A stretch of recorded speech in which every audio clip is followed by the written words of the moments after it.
so I realized like people are really working with who makes them feel good. Once again, this be the realest shit you heard in your life.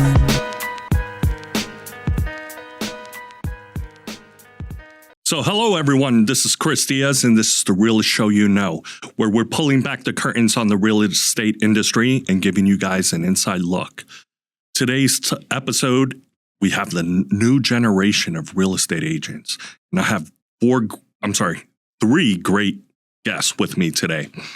We have Elizabeth Marsh and Antonio Diaz, both from the Olivero team of Keller Williams First in New York. And we have Vinny Bright from the Complicki home team over at Keller Williams Hudson Valley United. Welcome. Thank you so much. Thank you for having us. Thank you for having us. Cool. And I will say the fourth great guest here is Chris Diaz. That's what you said. You said four great guests. There was an intuition. Cool. So give us a little introduction on yourselves. Like, what inspired you to become a real estate agent? And how did your journey begin? All right. So I started my real estate journey in technically 2021. Okay. I purchased a house at the end of 2021.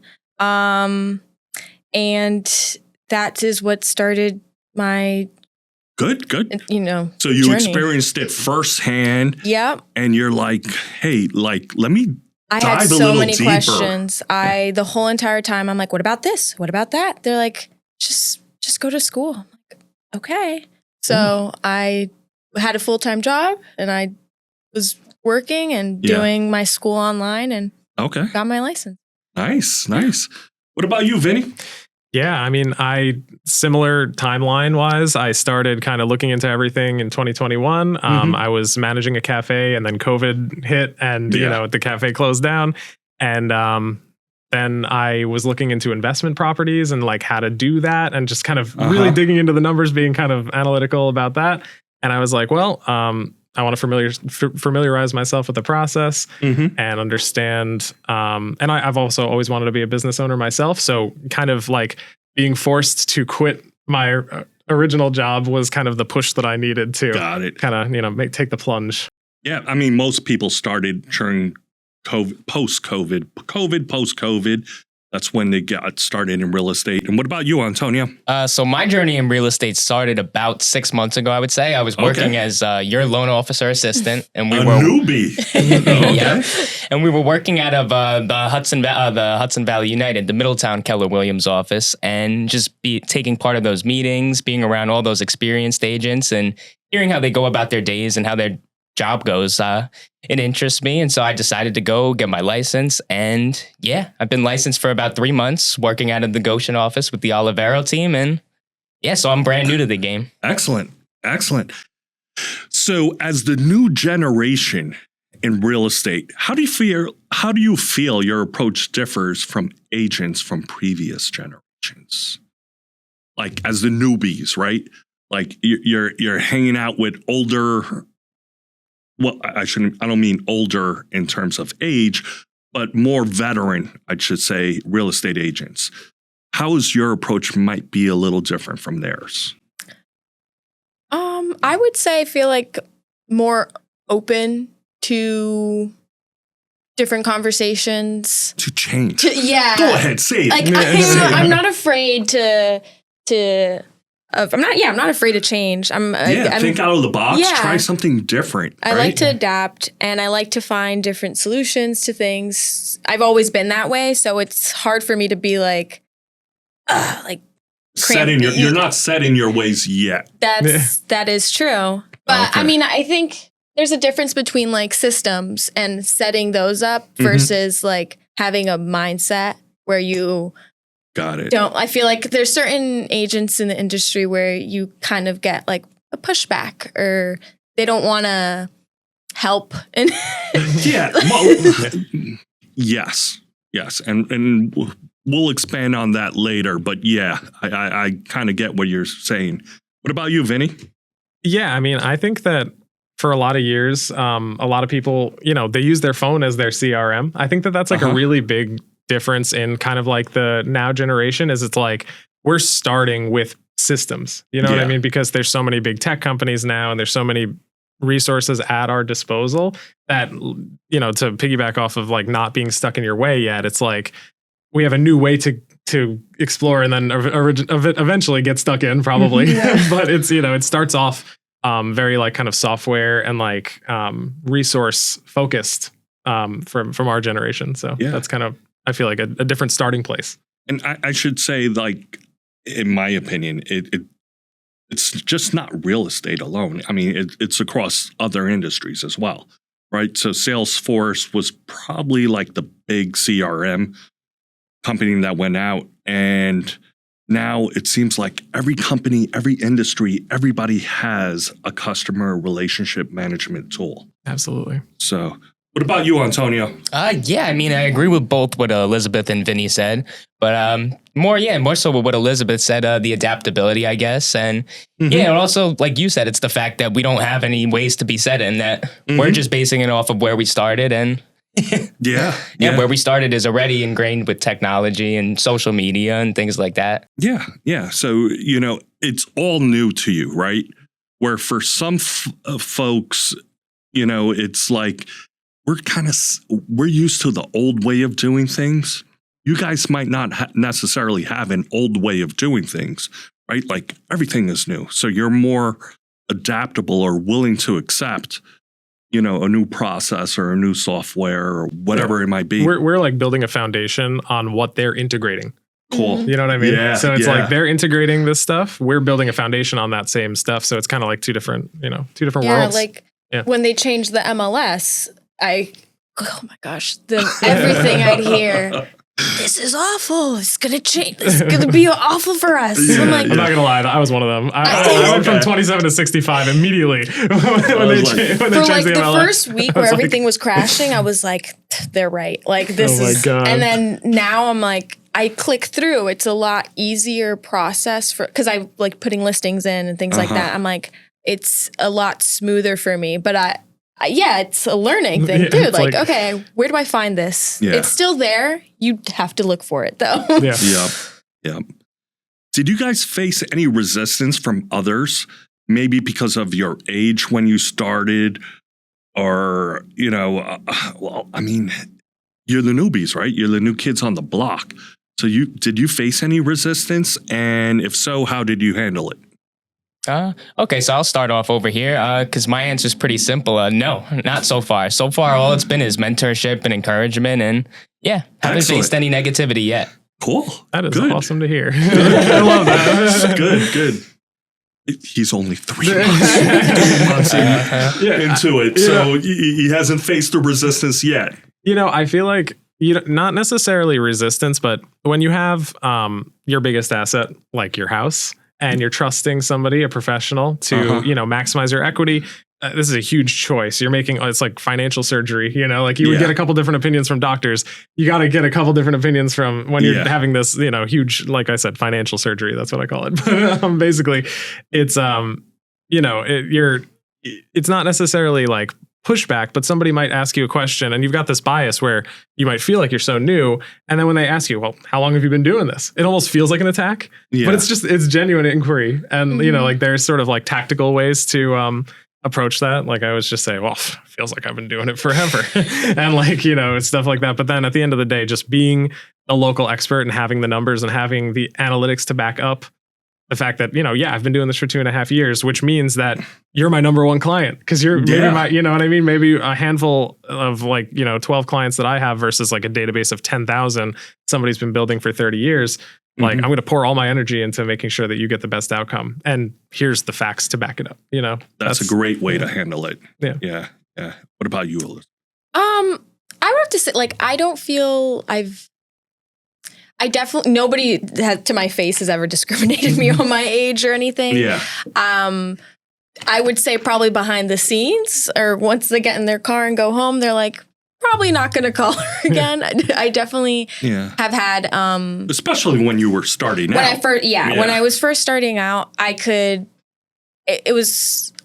like I had a good answer for going ahead and being like, okay, you know, I am a newer agent, but I'm on a team, like, and I would get great response from that. I would keep clients from that and stuff. But there were definitely a few people that when you know, first meeting them, and one of the first questions they asked was how long I've been in the industry. And I'm like, okay, I can see this is an interview. They've probably dealt with other agents as well and stuff. So, when I get in that situation, I'm like, okay, this is an opportunity to learn. Yeah. How am I gonna, you know, I'm gonna say what I can come up with, and from there I'm gonna, you know, learn from that. Yeah. And if they call me back, they call me back, and if they don't, then, you know, I kind of do like a pros and cons. Or yeah, and at the end of the day, it's a personality business. Like, you're either gonna click with them or not, and you know, like, you could blame it on like, oh, maybe it's because I was too young. Like, one time I was interviewing with a FSBO, and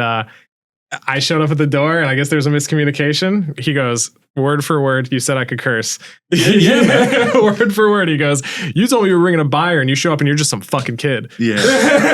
Yeah. That was the only one, like, right to the face, you know, type of thing. And it was so funny because, like, you know, when I was like first licensed, that was like my worst nightmare. If somebody said that to me, I probably would have like curled up in a ball and like died. But I just responded, just like kind of like laughed it off. Like, well, if I'm such a kid, you sure are acting like one. and then like we kind of just laughed it off. We went on with the appointment and it was fine. Cool. You know what I mean? Yeah, It's like, I mean, don't let these guys scare you. Listen, the way I look at it as a real estate agent, you are in the sales business, right? You're selling a home, right? You're selling your client to a potential seller or listing agent, right?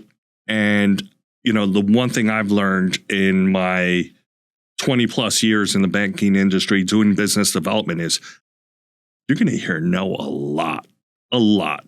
And eventually you're going to develop thicker skin where it's like, okay, you know, whatever, move on to the next, you know? So, you know, and you guys were talking about clients, right?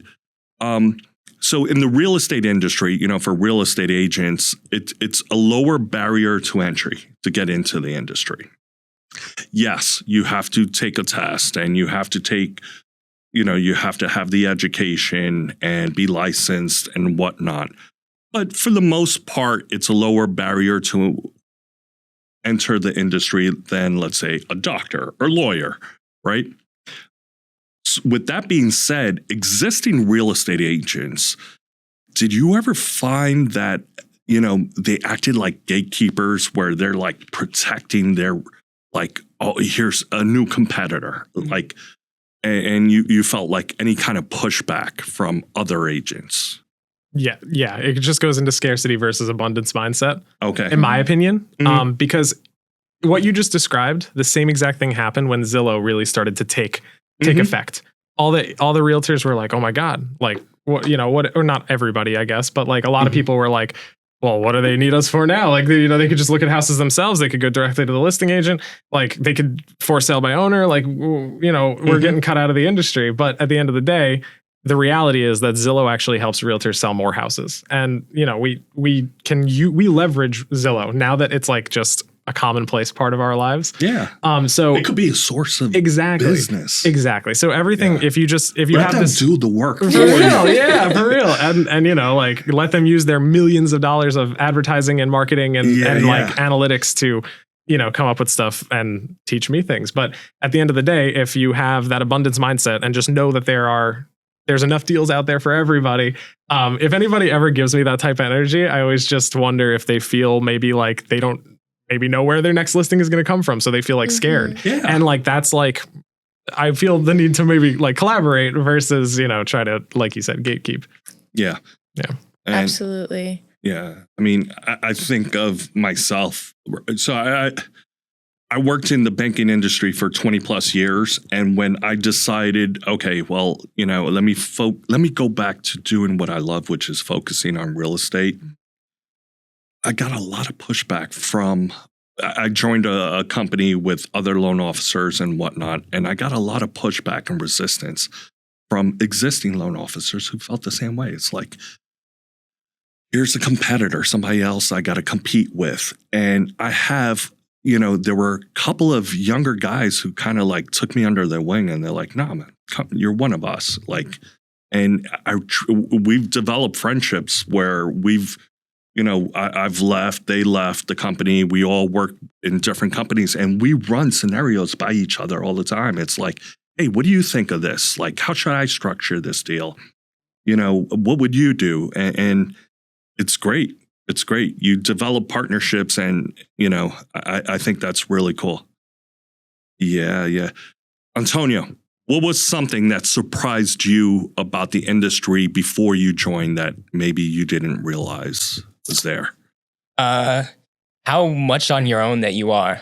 Like Okay, how that's a big nobody's one. going to be feeding you leads. Nobody's going to be giving you guidance and everything. And that's where joining the team has come to benefit me. But yeah, I would say the biggest surprise in the industry is just how out on your own you are. When you take the course and you get licensed, it tells you nothing about being an actual agent. Or doing business development. Yeah. Going out there, sourcing business for yourself.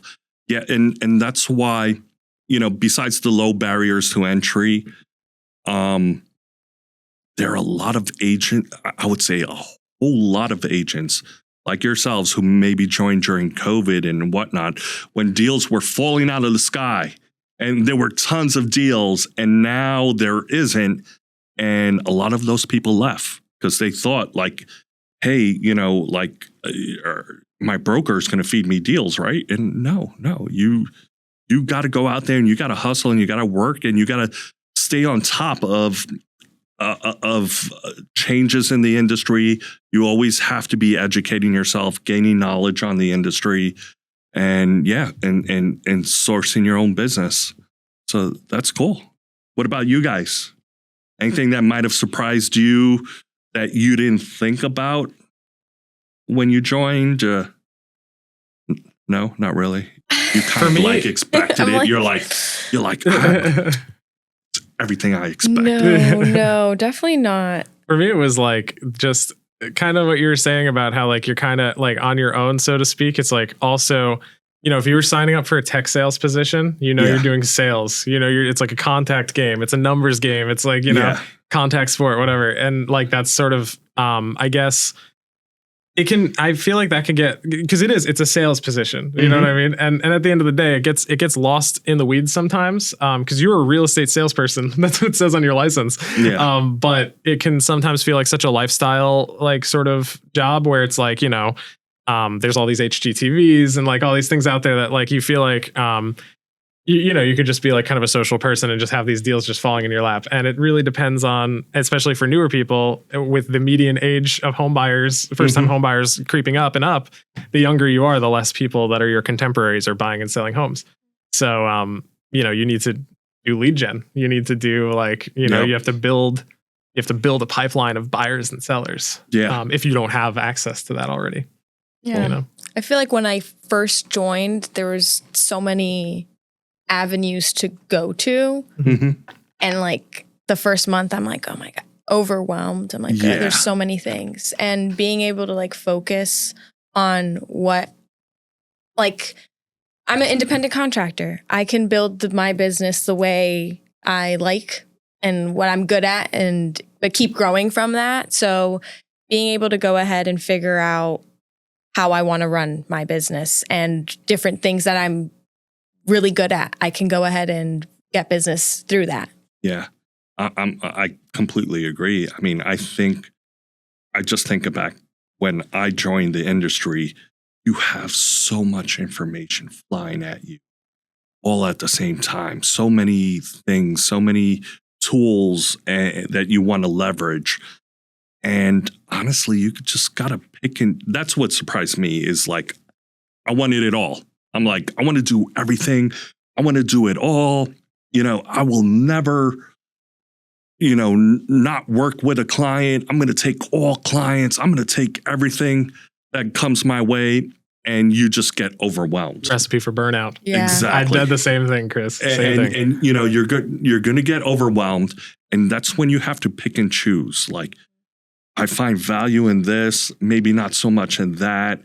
These are the clients that, I work well with. These are clients where maybe I don't have the experience or the desire to, I shouldn't say desire, but I don't really have the experience to work with. right? Like, let me kind of narrow myself down, right? With that being said, Antonio, what tech tools or platforms do you use daily that older agents might not? I mean, I'm gonna say some of the AI tools, Copilot, ChatGPT. I mean, I see now a lot more older agents are adapting them, using them for their like all the housing descriptions you read and everything. You could tell they're all AI generated. So I'm seeing the older generations of agents are starting to implement that. But even the pictures, right? Like, I don't know about you guys, but I see I'm like, I drove by that house. It doesn't look like that. That grass is not that green. No, we are guilty of that. That is what they're doing. They're greening up that grass. Sorry, guys. It'll look like that one day when you buy it and fix the lawn. Yeah. So you utilize ChatGPT and things of that nature. Okay. Yeah, I would say almost daily. Okay. Cool.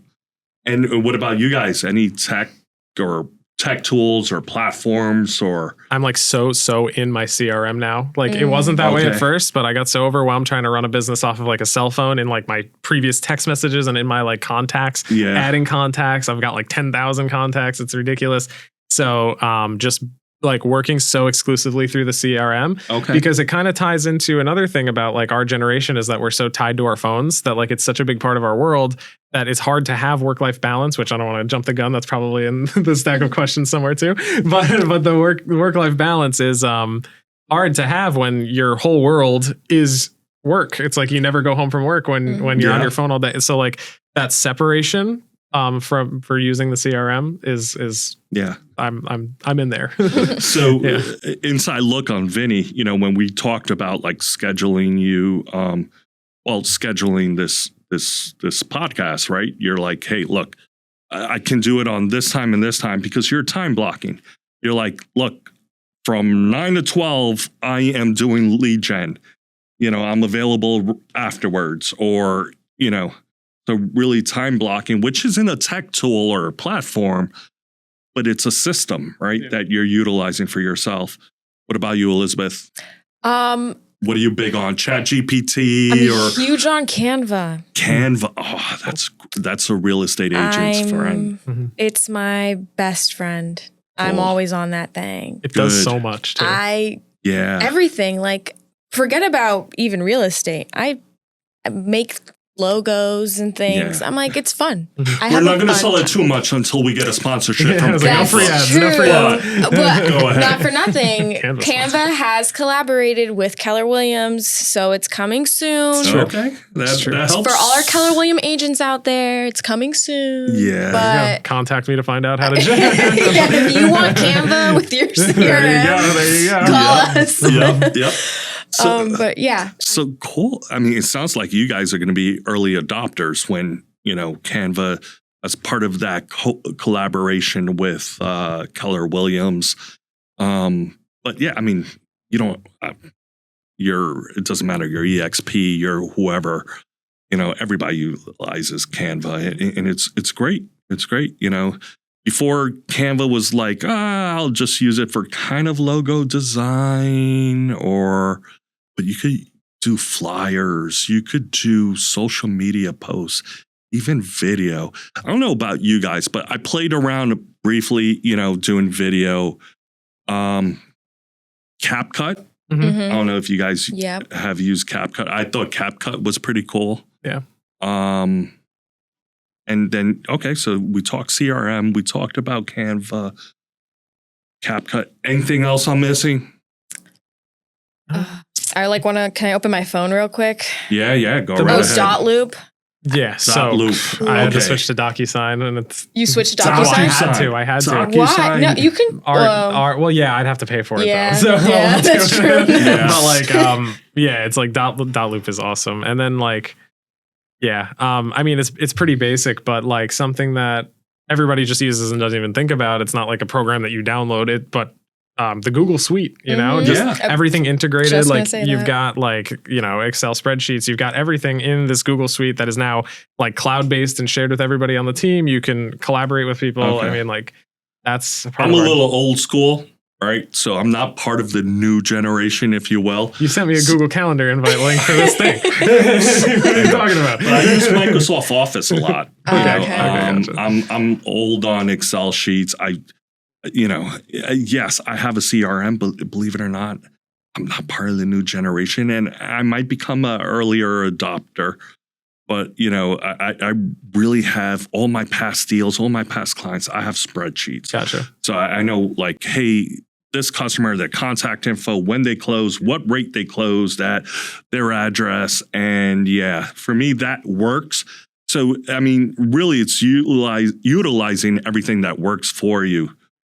So, I just want to throw one more thing in, and I'm definitely biased on this Instagram. Like, I know everybody's like different social media, and you just took over my next question. Oh, sorry. Let me. My next question, but on that, how has social media impacted how you generate leads and build your brand? Instagram. So I have this mindset, and I've shared it with some people in the office, but I feel like social media and our business page, it's a resume. It's showing your clients who you are and how you operate, and I take care of the Olivero team social media page. And when I first started the page, a huge thing for me was how we present ourselves, and I wanted to be uniformed. Because your brand. It's right? And we're all in this together kind of thing. But it's definitely evolved to our team meetings, posting those things, our spirit meetings and things like that we love the community. We love to be a part of the chamber. We love to do things like that. So I love door knockers. I'm biased on that. I love going and seeing people outside gardening and hey, so it's so it's not just social media, right? Because it all ties in together. Yeah, but because you're being social as well, you're out in the community. So, but highlighting that maybe on social media, I think social media might expand your reach. Yep. And we talked about how when you're a younger agent, you have to really do a lot of lead gen, especially because a lot of your contemporaries aren't buying and selling houses. And, building a relationship from nothing to I'm going to sell your biggest asset. There's a big gap in between those two things that has to be closed with confidence and, different things. And it takes work to build those relationships, and having social media, it's almost like it's doing that work for you in your sleep. Like you've got this, this is me thing out there that they could look at themselves on their own time. And it just does one more step towards closing that gap of uncertainty. When it comes to hiring you. I mean, there are YouTubers that I feel like I know them, you know what I mean? I've never met them. And I would trust them to do business with, just because I've watched them so much that I understand how their processes work. And, putting yourself out there like that helps you build trust without even ever meeting somebody. Incredible. Cool. And Antonio, I know I've seen you on Instagram at open houses, promoting listings and whatnot. How do you utilize social media? I think social media is a great tool for having your clients feel closer to you without actually having those conversations. So say it's a client that you did business with, whatever, months ago, a year ago, and you're constantly posting on social media, keeping them updated, even with your personal life, not just your professional life. Yeah. They start to feel more connected. And when it's time for them to do that next real estate deal, they'll give you that call because they feel closer. Now, I'm not speaking from experience here. I'm just speaking hypothetically, but I feel you're preparing for it. Exactly. Yeah. But yes, I also try to utilize it, make posts. Hey, you're moving out of the city, looking to move up to the Hudson Valley. Try to make some TikToks along with that as well. Yeah. But, I think you hit on something really important too, of not just posting real estate. When you're just I'm Vincent from Keller Williams, swipe. It's they don't care. And when you post what you did this weekend for fun, that's a lot more relatable. People might actually engage with that. And it's at the end of the day, people are not professional real estate sellers. They're professional blank. And then if you could get in with them as friends, then it's a natural progression when they need to sell their house. Yeah. So they think about you. Yeah. And you know what? That's what I appreciate from the newer generation is I think the newer generation has a better understanding of how to use social media. where older agents maybe just, they post, hey, I just listed this house, just sold, just listed, just sold, just rented, common. just blah, blah, blah. And they feel like I have to put something out there, but they're not really differentiating themselves from everybody else. They're not really, lending into your, sharing their personality or who they are. And it's also important, I think, to be authentic. Authenticity matters. Where, I've seen people try to post they're like, I got to post something funny, but they're not really funny. It's like, just be yourself. Communicating that authenticity. Yeah. Like if you're funny, great. Tell a joke, do something funny. If you're not, that's fine. Whatever it might be, just be yourself. And then in terms of social media platforms, right? So like this podcast, obviously we're posting it on the YouTube channel, The Realest Show, and it's, we have a long form video, but then Instagram is short form, right? So you got short video clips, and it's really important to be like short snippets, but Instagram, your posts come and go and disappear. Like they're never out there. And that's why I love YouTube, because, these episodes will always be out there for folks to, a year or two down the road. Maybe they learn something from watching these videos. Obviously, they are going to learn something, right? We're pulling back the curtains on the real estate industry. There you go. Most valuable. But, at the same time, the Instagram clips, they're there. They're just there to capture attention real quick. And it's part of building your brand. So, cool. We kind of touched on AI, right? But how do you think automation will change the way agents work? And how are you guys preparing for that? You mentioned you use ChatGPT. How do you use ChatGPT? For a lot of like cold calling scripts, helping me develop my cold calling scripts. Okay. Also, when I'm going just to even do a buyer's consultation, if I feel like I might be forgetting something in my buyer's consultation or listing consultation, I'll chat GPT up like, can you go into more detail on what I should ask in a buyer's consultation, whatever, and just read through it, see if I'm missing something on my list that I already have. And yeah. Mm-hmm. I haven't done it yet, but I've heard folks who try to role play. Yep. With AI, whether it be ChatGPT or Microsoft Copilot or Gemini, and you can prompt it of what kind of seller you want. Exactly. Like be a really rude seller that really does it. It's like barely on the hook that, it's like Fisbo for 12 years. They've been listed 12 years. They've never lowered the price. And so it helps you overcome objections and sure. whatnot. And I think that's something I don't hear a lot of people talk about with AI, and maybe I'm just like dreaming, but I could see this happening soon. Is that, real estate agents are always talking about leverage. Like, when do you hire an ISA? When do you hire a transaction coordinator? Like, when do you know when to do those things? I feel like there's a lot of busy work. The reason why you hear that from agents is because they're always trying to like eliminate that busy work and delegate it. And but obviously it costs money to do that. I think that AI in the future could potentially, like, you see it already with like when you get in your car and Siri suggests to go to your work as their directions, like those suggestions getting more complicated and more like thoughtful. When it's like reading, notes and stuff. And like, if you have a call with somebody and you say, hey, I'll schedule that showing for 4:00 on Thursday, for the AI to just have a button. So I could just click one button and it'll just schedule that thing for me on Thursday. And I don't have to think about it. Like, that's what I want from AI in real estate. And AI is changing. I've watched a video recently saying that, with Apple, the new updates that are going to be coming, when you get a call you don't know, it goes ahead and the call goes through, so it doesn't ring on your end first. They go ahead, Apple, I don't know who's doing it, they scan that call to see if it's a real call or a scammer. And then it goes through like a questions of, what's your name? What are you calling about? And then you get a little... It screens your call for you. It screens your call and it tells you exactly. It's like Google Voice, but like it's like integrated. It's complete, So, cool. And they're starting to implement AI into the phones that in ways that just like Okay. You don't have to think, you know, it's That's gonna, what I want. it's That's what I want. Yeah, man. Eliminate the thinking, please. Well, in terms of automation now, like you mentioned, like scaling your business, where before it's like, okay, when do I hire this transaction coordinator? When do I maybe get an assistant or virtual assistant or whatever it might be?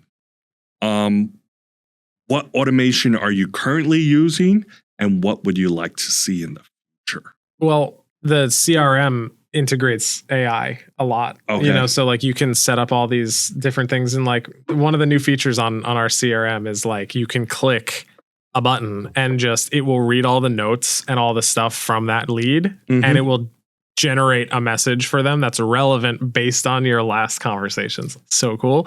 So like if it's the first time, like let's say they called on like a rental listing and you know they like the system knows where they called from. You can just click introduction and it'll type up this like, hey, I'm Vince from Keller Williams. You called us about blank listing. You want to schedule a showing? Let me know, blah, blah, blah. So like just having like eliminating the busy work, because that's a message that it's like a cookie cutter. It could be the same thing every time. Like that part doesn't need to be like, I don't have to sit there and think of every word of that message every day. And like autocorrect and I got to back up and it's just fix like the sentence. you save 12 seconds at a time, like a million times in a row, and you're just saving hours of time. Awesome. Well, so let me play devil's advocate, Tony. Okay. If AI is, well, obviously it's making your job easier, do you feel like it's diminishing the value you can provide to a client? No.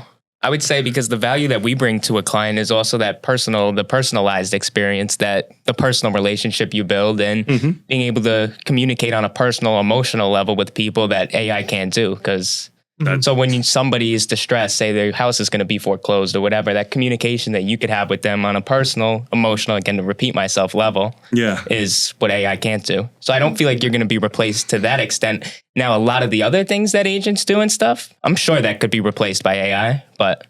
Okay. So yeah, it's not diminishing the value. Well, it's. Well, like I think it's making you be more efficient. Yeah, like you have more time to do things that you want to be doing. FaceTime with your clients. Yeah. Being able to go ahead and like that's like I love AI for that, of like automating the things that I don't need to think about, so I can task. Yeah, busy so I work can stuff. focus on what I actually should be getting done. The stuff that doesn't require thoughtful like time, you know, like the busy work stuff, to eliminate that stuff. And it probably increases the amount of value you could bring to them like through that I have metric. more time to answer somebody's call or to go ahead and really give them. And also, if it started to go in the direction that everybody kind of feels like it might one day, like replacing people, whatever, there's always going to be a subsect of people that are like, I don't want to talk to a freaking robot. Yes. And then that's where I could come That's in me. and be like, well, but that's a niche now. Yeah. Like if that's like, if every agent is just a freaking robot, then now that's your niche. You could be the person who isn't. Do you know The only real agent. Once I'm on the robot call, I'm hang up. I'm like never calling again. But then doesn't think about how much of an opportunity somebody who's actually calling you has now, because it's like, oh, thank God you're not a robot. Exactly. So, like, makes it. Listen, I don't want to sound like the guy who's like, get off my lawn. But like, I hate talking to automated systems. I'm like, zero. Talk to a live person. Yep. Zero. Take me off your list. Take me off your list. Yeah. Zero.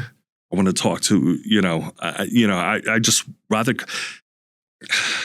I'm a little old fashioned, but I use text up to a certain point. But most of the time I'm like, just pick up the damn phone. Like, let's talk, because by the time I type what I want to say, I'm like, I could have had a long conversation, had you respond with a question, me respond with, and communicate a lot faster. And yeah, text, it does make our lives somewhat more efficient, but not always, right? Yeah. And things get lost in translation, which is super inefficient, because then you have to go back and clarify. All right. We kind of already touched like the challenges you face being a younger agent in a field with more seasoned professionals, but how do you educate clients who may still have outdated ideas about the market or the process? The path is in the math.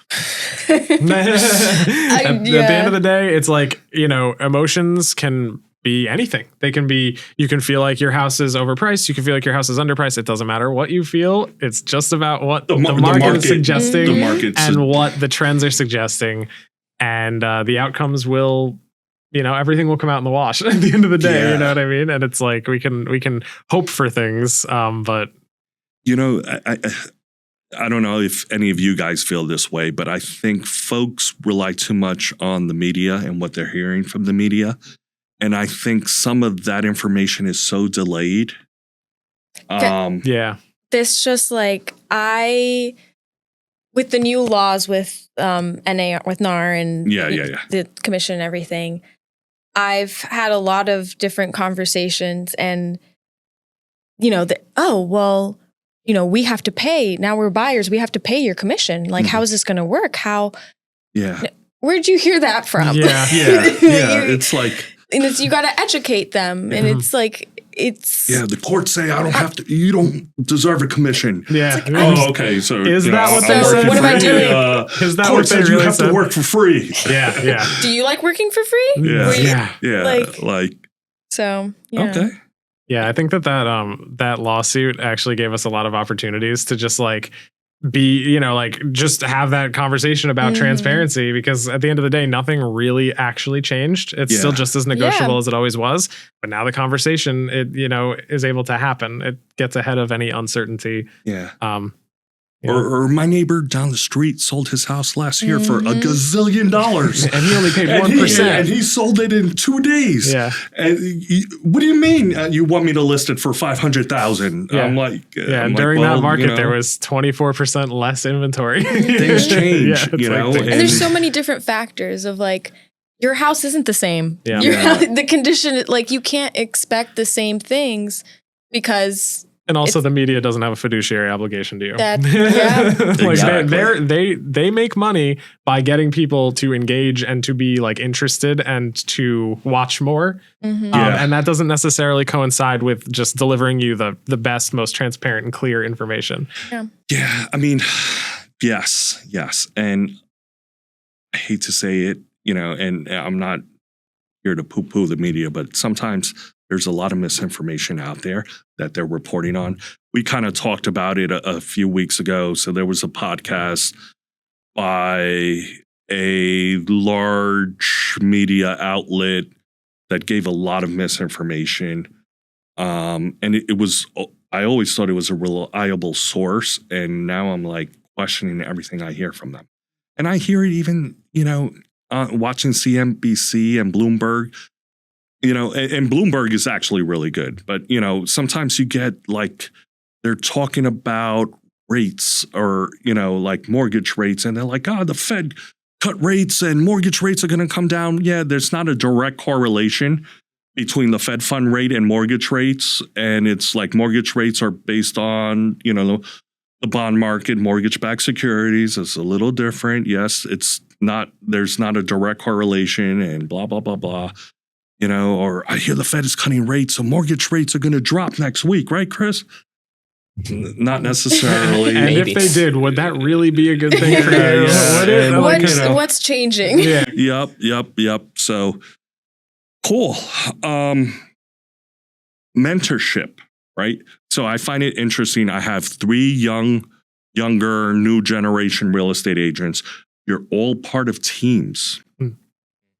Go team. Yeah. You all part of teams, and how has mentorship helped you develop your business in the industry? Drastically. I mean, great example is going to be open houses. So getting started in the industry, sourcing buyers is a very difficult thing, like especially as somebody young. So social media, all the people that I know, they're not really buying homes just sourcing buyers and being able to do open houses, taking the leads from them, being able to learn from that. Okay. And just the mentorship of older experienced agents who feel inclined to help you. Like when you're not on a team, I feel like maybe a more experienced agent doesn't have. Yeah. So you're doing the grunt work, right? In the sense like, or you're you're learning as you're doing, right? So you're getting opportunities where maybe an older, more experienced agent is like, okay, I don't need to do this type of work. Let me for lack of a better word, let me outsource this to a younger, newer agent to do it and let them get their feet wet and let them learn through experience. And let it be a I think win-win. it's mutually beneficial to both parties there. Yeah. Absolutely. Yeah, totally. Cool. Yeah. What about you guys? I was talking to them earlier before coming in that, I think joining real estate, I joined the team immediately. So if I were by myself in a brokerage, I would have been lost in the water. I would have not known what to do. Mm-hmm. And being a part of a team, it's built confidence in me, and just being around in the room with people that are so open about what's going on in the industry for themselves. And there's no, like, I can go at, like you said, the open houses and the leads, and that's all great. And you don't get that experience in other places or by yourself. Yeah. But just, being in this team, everybody's so open, and the advice that you get and the different ways to overcome something, that's huge for me.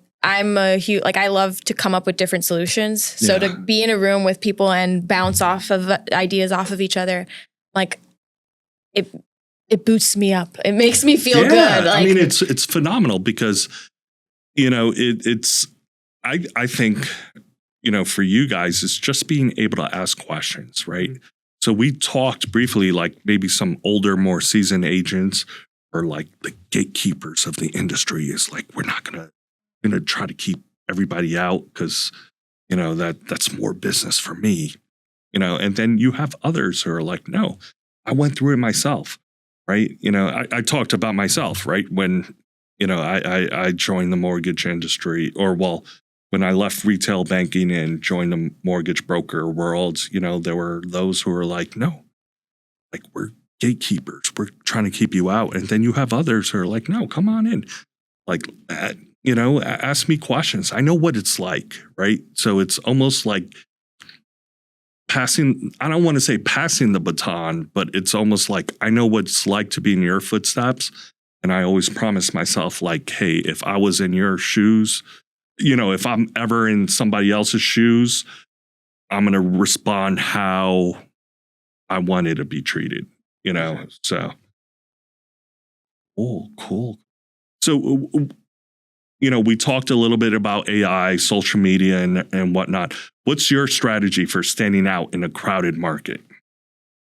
Being the neighborhood or market expert in wherever you're working, because at the end of the day, if you're like interviewing for a listing, for example, and you're up against two other agents who have a combined experience of 60 years, and you're, on your third year, like, what are you going to do to, you know what I mean? And really what it is just showing that you're doing the work, you're living and breathing this, you're in this. And also, like I said before, they're, maybe one of 5 listings that you have versus being one of 100. And like, I can really speak to that and be like, this is the outcomes that I've delivered for my clients.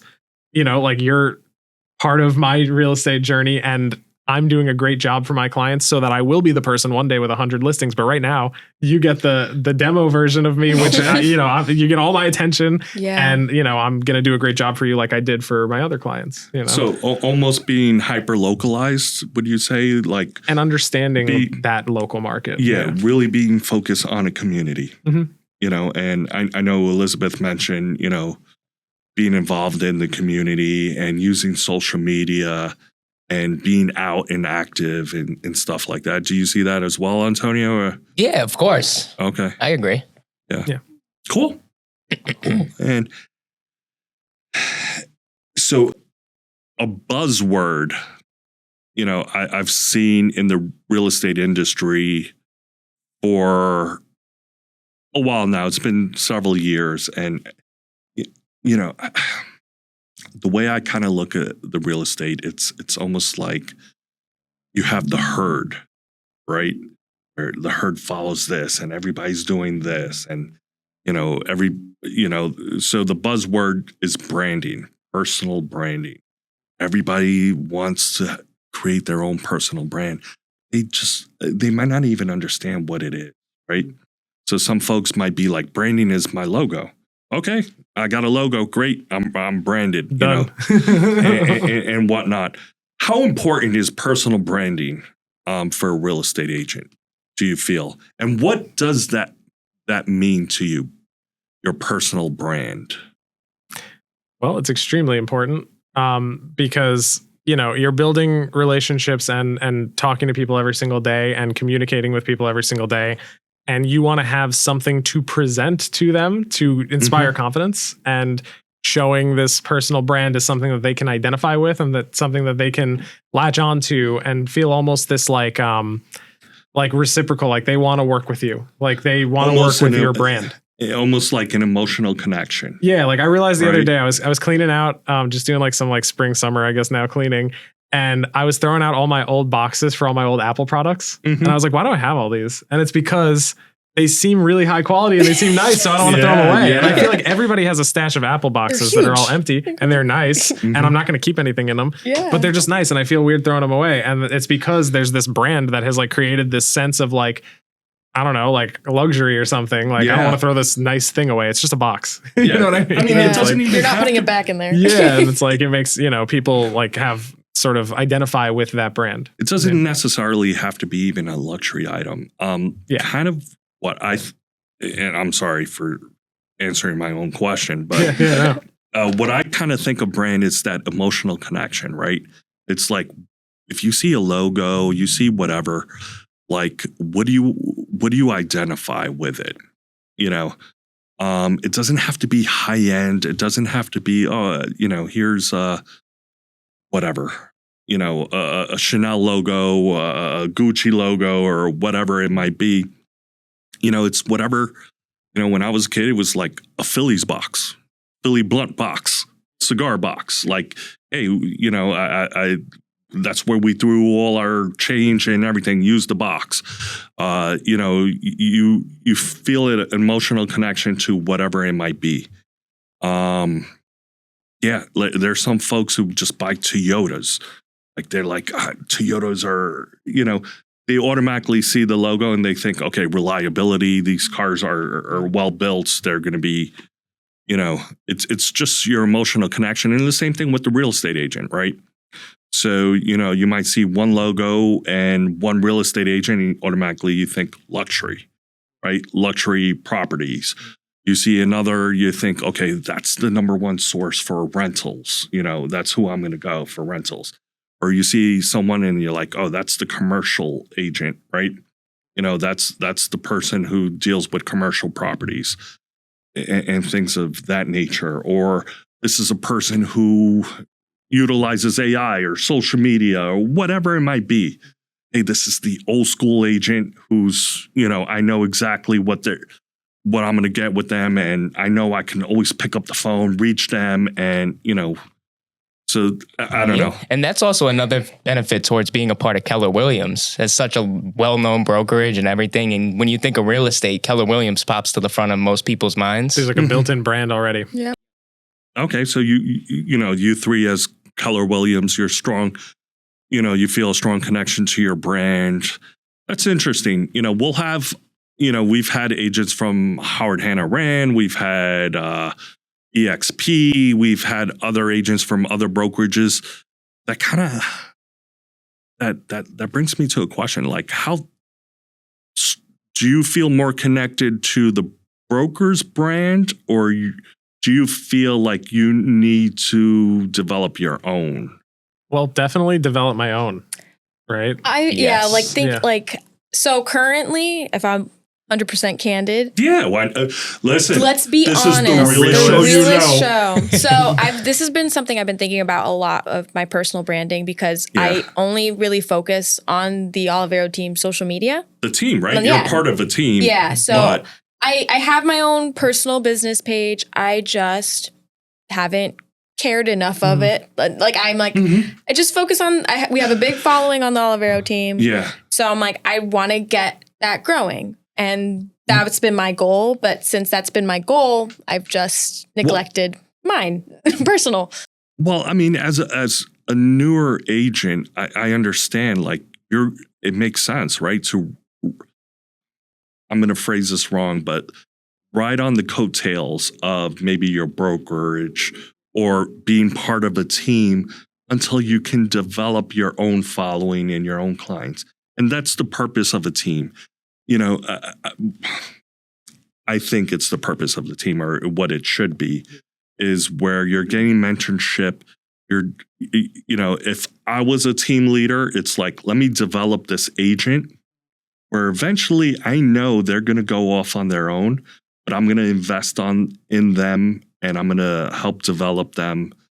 And I mean, obviously they're serving a purpose being on the team. Yeah. I leaned on that a ton when I was brand new, like just being like, because I actually switched brokerages, but then I had this realization when I switched, because I told all my clients that I was switching and they were like, oh, who were you with before? I'm joining Keller Williams. And they're like, wait, you were with who? What was it? So I realized like people are really working with who makes them feel good. And like there were, like they'll fire somebody from my office and hire me. It's just like, we're from the same office. And so they at the don't end care. of the day, it's not like it means nothing to them. Yeah. They don't even know actually. Yeah. So it's pretty funny. So how important do you feel it is to focus on a specific niche or demographic? I was going to get into that. Or, and it's funny because like we discussed, like, as a newer agent, you want to take on everything. Like, I want to do it all. You try to be a jack of all trades and stuff like that. But how do you feel? Like, are you focused on a specific niche or demographic? Yeah. So right now I'm just focused on rentals. Got it. Because I feel like it's more of a shorter turnaround time. It's maybe a little bit easier of an entry point to call the for rent by owners rather than the for sale by owners, because there's a lot less people you're competing with and they're a lot more open, it seems like. And then just kind of get my foot in the door with the rentals. And then in the future, I'll move on to other markets like listings and buyers. You're just getting your feet wet and you're gaining experience. And maybe those renters will turn into buyers in the future. Exactly. And just like you said, focusing on a niche has helped me stay with like a narrow lane of focus. So I'm not all over the place focusing on whatever. Maybe those Furbos will list with you too. Maybe they'll turn it around and be like, I don't want to be a landlord. So those calls are pretty good. That does happen. Yeah. Cool. What about you guys? Yeah. I think niching down is like with the branding and stuff, I've been thinking about that a lot. I mean, there's so many things I want to do. So I'm like, okay, I've focused on one thing for a while, and I'm like, okay, if some other opportunity happens, then I'm like, oh, perfect. I wanted to get into this. Like, this is great. So, I've been NAR has different designations that you can go ahead and you can get to do that. Different certifications. Yeah. And I'm like, there's a few people on our team that have different things, and I've been, considering going ahead and doing that. But I love working with the elderly. That I have. I'm super empathetic, but good. I don't like them getting taken advantage of. Yeah. So that's like really something I'm like. That's really cool, and that's a great demographic, to work with, because, whether they are renters or maybe they're downsizing and, a bigger home, they're empty nesters now and they're like, look, we got to downsize. Like, this is too much to maintain this big house or whatever it is. Or maybe I need to get into a 55 and older community where it's less maintenance and stuff like that. And, they want guidance. Or even like you have, it's like sad, like you have people like they are transitioning to assisted living. They're by themselves. They don't even, the only person that's helping them is you and their attorney. Yeah. Like, so to, to help, not defend them, but, Yep. You're an advocate for them. And so. All right. What about you, Vinny? Any demographic, or you're just like, look. Well, I kind of had the same thing as what you said, where it's like you're just chasing down every opportunity, and I realized that that's like a recipe for burnout, really, because it's like everything works if you work it. Like you could be Yes. like you could niche down on anything and be the best at that. But trying to be this like kind of jack of all trades, you end up like you're showing land on the weekend and then you're like going on a FSBO appointment and then you're over here with like it's just it gets out of control. So I've niched down on expireds and FSBOs. Okay. Yeah. Well, continuing along that topic, how do you guys manage life-work balance? Yeah. Figuring it out every day. Yeah, right. I can't automation. Everything we just talked about. I think that's why I'm so like CRM. I've mentioned the CRM so many times because it's like almost like that's something that I could close the door on at 5 o'clock. Versus my phone, which is like, if you're gonna live in 2025, like you need to have a phone and most likely a smartphone. Yeah. And it's kind of just in your pocket all the time. And no matter how good you are at ignoring stuff, it's like, you can only put it on do not disturb. Like, those notifications are still coming in. So having the CRM, it's like, this is the work stuff. This is the personal stuff. And having those things be separate has helped a ton. What about you, sir? I don't know. I don't really have much of an answer for this. So far, I feel like I haven't had a problem balancing work and life. Like I haven't gotten busy enough to where I don't have time to do life things. So so I don't really have much of an answer for that right now. But I mean, as younger folks, you want to enjoy life, right? You want to have fun and you want. That's the whole point of doing this, right? You make money so that you can combine the two. Yeah, I think totally. You meet clients, you meet folks having fun and going out there and be like, hey, whatever. I'm out at the club. Whatever. Be like, yo, do you rent? Do you buy? Where the name tag out? Do you want to sell a house? Just like in the middle of the song. I got a nice picture of, I went to Mexico for a friend's wedding and all my friends were, margaritas and drinks and everybody's holding my business card. I'm like, thank you. This is how the Olivero team gets down. Awesome. I'm like, when you guys are moving to New York, because they're all in Miami. So I'm like, when you move, you're calling me. There you go. Nice. Or even if you move somewhere else, call me for a I know. referral. Exactly. I'm like, we're international. Just call me. Like, general. All right. How do you guys stay motivated when, as the challenges are coming right now for most of the country, and I think even for our market now, we're kind of seeing a market shift. Things are slowing down. You're seeing a lot of real estate professionals exiting out of the business because it's not as easy as it was before. They didn't think it was as easy. How do you guys stay motivated?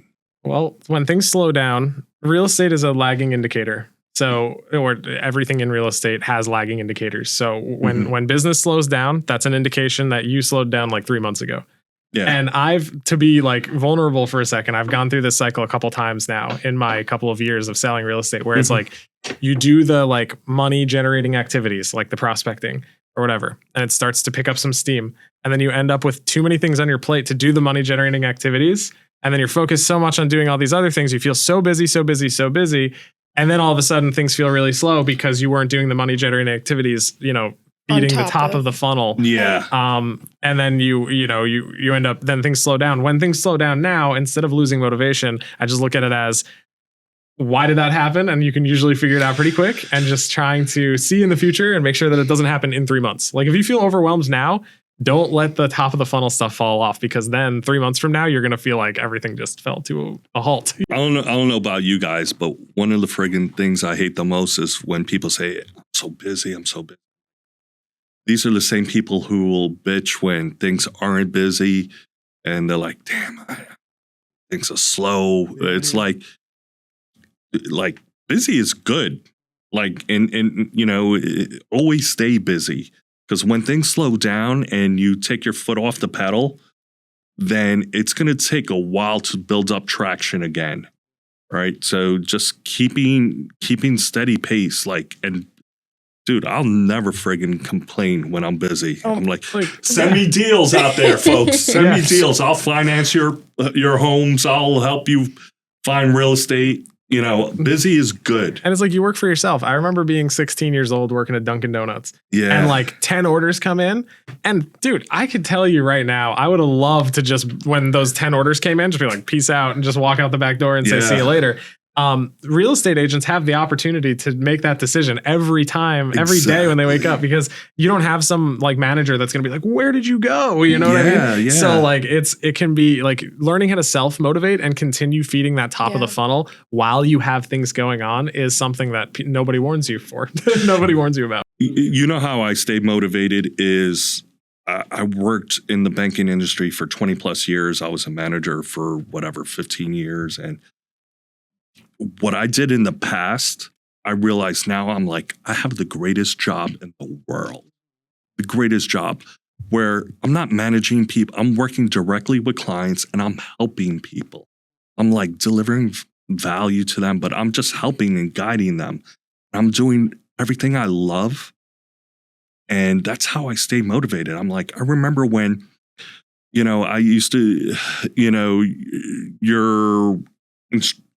I was middle management. So, you hear from the top down and basically you're just spewing the same thing you heard from the top, right? And you're like, yeah, that sucks. Yeah. That sucks. Or when you have to tell folks, sorry, that's our policy. No, I didn't create our policy. I'm sorry I have to deny you for this loan. I'm sorry I have to deny you for this. It's, I'm just the messenger.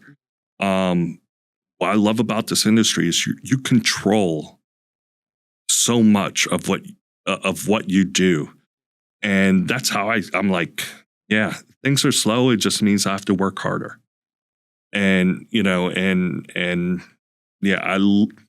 so for me, it's the love I have of helping people.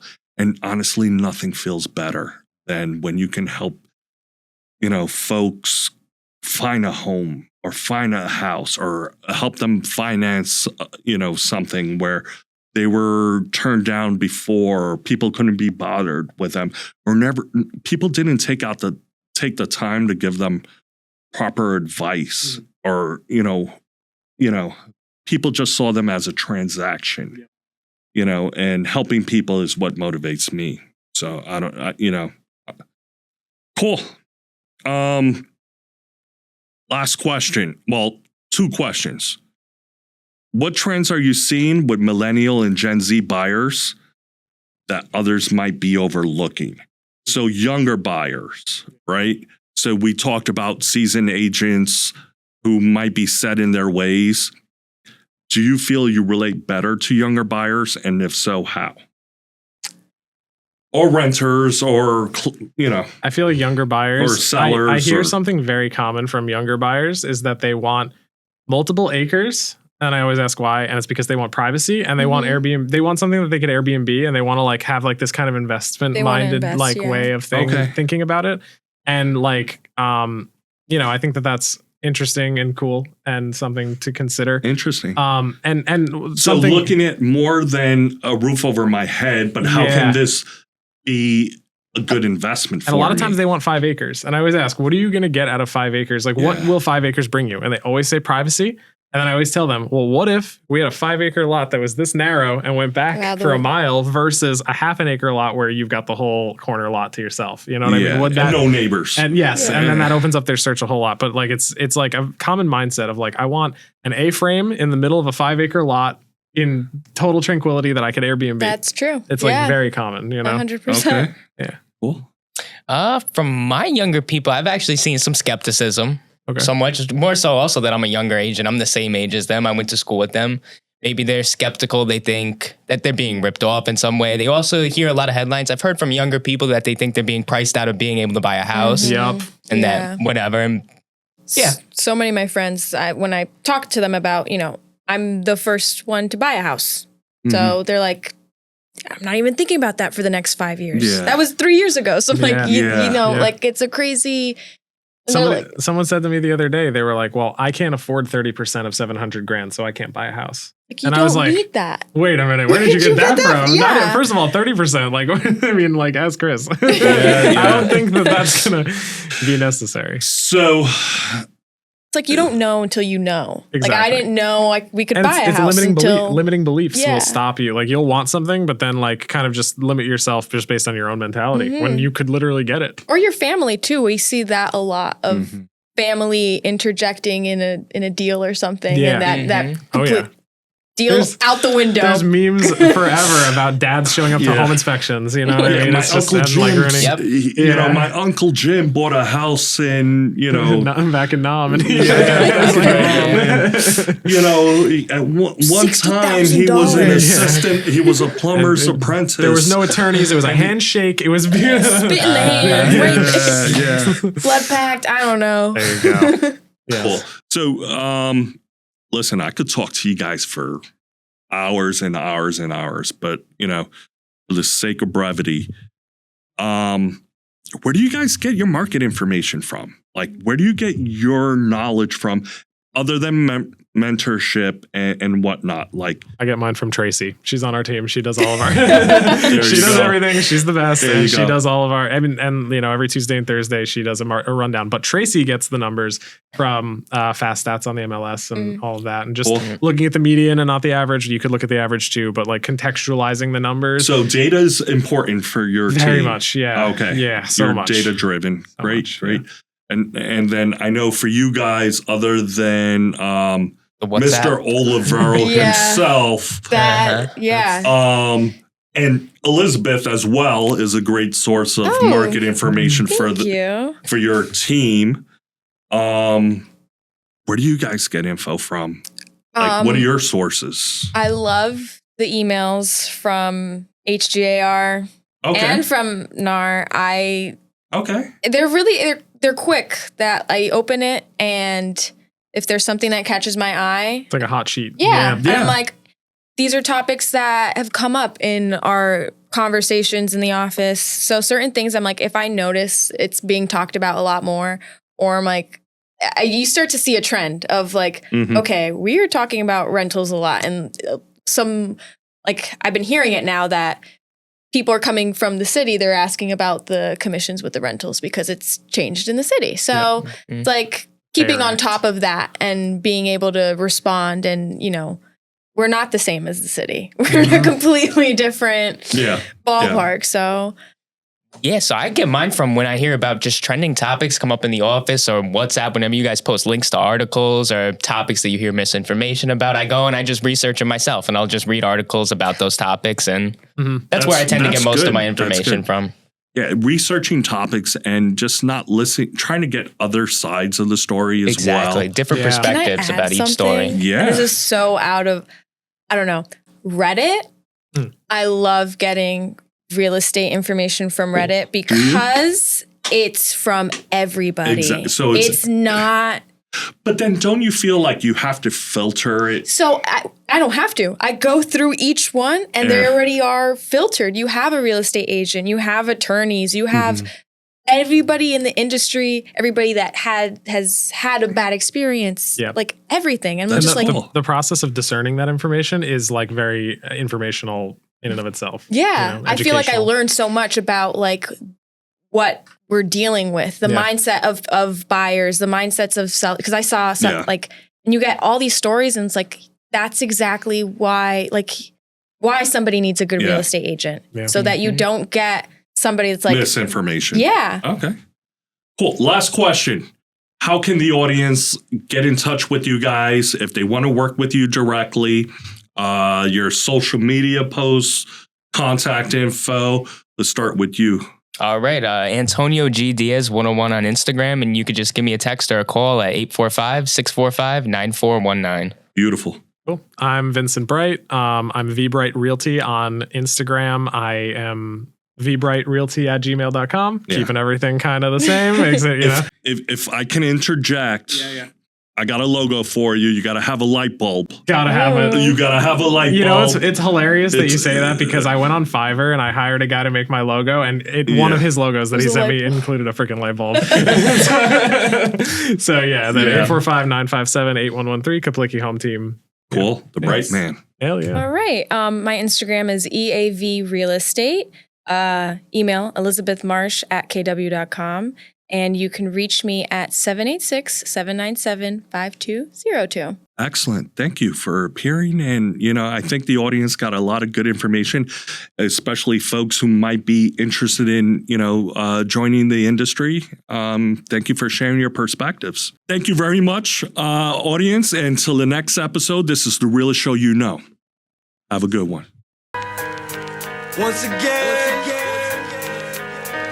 this be the realest shit you heard in your life.